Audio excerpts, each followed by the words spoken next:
The most misunderstood requirement in aviation just got a little more confusing. For years, pilots have understood flight reviews to be pretty straightforward. Every 24 calendar months, you spend some time on the ground, some time in the air, get an endorsement in your logbook, and you're good to go. But recently, the FAA issued guidance that has a lot of pilots asking questions about flight reviews, instructor authority, and pilot privileges. We're going to touch on that before we're done today. But first, let's talk about what a flight review actually is. Because a lot of pilots misunderstand flight reviews. And when they do, they miss one of the most valuable learning opportunities available in aviation. The FAA requires most pilots to complete a flight review every 24 calendar months. As a minimum, that means 1 hour of ground instruction and 1 hour of flight instruction. During that flight review, you'll discuss current regulations, operating procedures, and demonstrate the skills necessary for the instructor to determine that you can safely exercise your pilot privileges. Now notice what I didn't say. I didn't say you'll be tested against a checklist. I didn't say you'll have to perform every maneuver from your practical test. And I didn't say every flight review looks the same. Because they don't. The FAA intentionally leaves room for instructors to tailor the review to the pilot. A pilot who flies every weekend has different needs than a pilot who hasn't flown in 2 years. A pilot who flies from a quiet grass strip has different needs than a pilot who regularly operates around controlled airports. A good flight review should reflect the type of flying you actually do. Let's be honest, most pilots don't spend much time practicing emergency procedures. Most pilots don't sit around reading regulations for fun. And most pilots develop habits over time. Some good, some not so good. The flight review is an opportunity to identify those habits before they become problems. Think of it as an annual inspection, not for your powered parachute, for you. The instructor gets to look at your procedures, your decision-making, your knowledge, and your flying skills. Sometimes the most valuable thing you'll learn during a flight review is discovering what you've forgotten. I've seen pilots who haven't reviewed airspace requirements in years.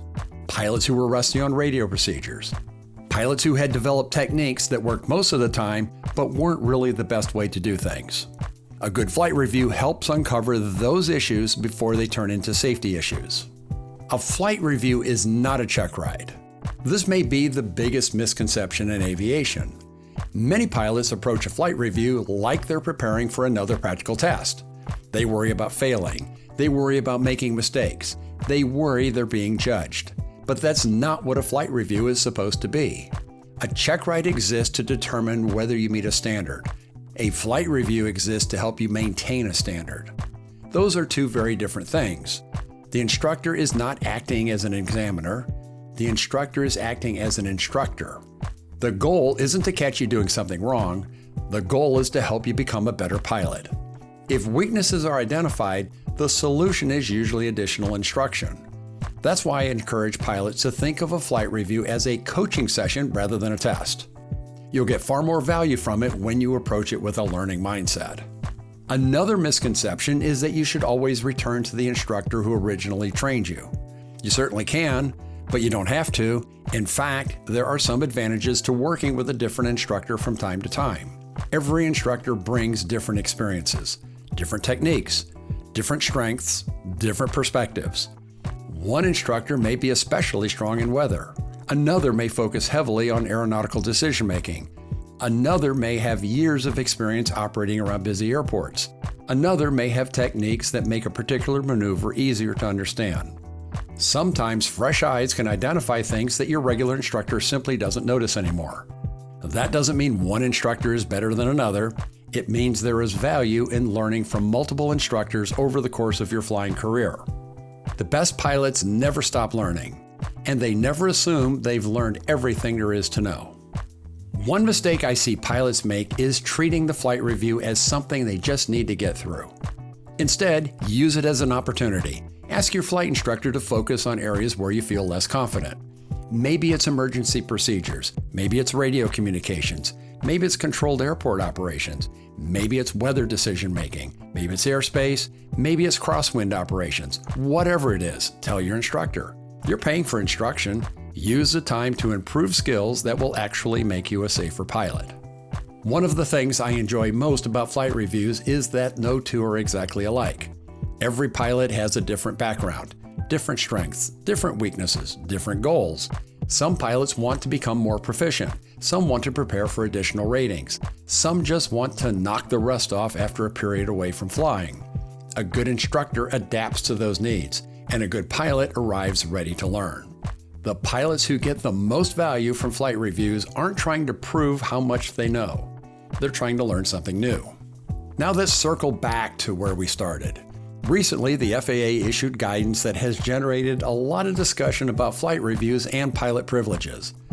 I'm not going to spend a lot of time on that topic today because it really deserves a video of its own, but here's the short version. The FAA issued guidance addressing certain flight reviews conducted by sport pilot flight instructors and how those reviews relate to the privileges a pilot intends to exercise. The guidance is very recent. Many pilots haven't heard about it yet, and many instructors are still discussing what it means in practical terms. The important takeaway for today is simply this: who conducts your flight review may be more important than many pilots previously realized. I'll be doing a separate video that takes a deeper dive into that guidance and what it means to powered parachute pilots and instructors. So if that's a topic you're interested in, keep an eye out for that video. The flight review isn't a punishment. It isn't something to fear. And it certainly isn't a box to check every 2 years. It's an opportunity to sharpen your skills, refresh your knowledge, correct bad habits, learn new techniques, and become a safer pilot. Whether you've been flying for 6 months or 30 years, every pilot has something new they can learn. Approach your next flight review with that mindset, and you'll get more value from it than simply walking away with a signature in your logbook. If you've had a flight review that taught you something valuable, let us know about it in the comments. I'd love to hear what you learned. Thanks so much for watching, and blue skies.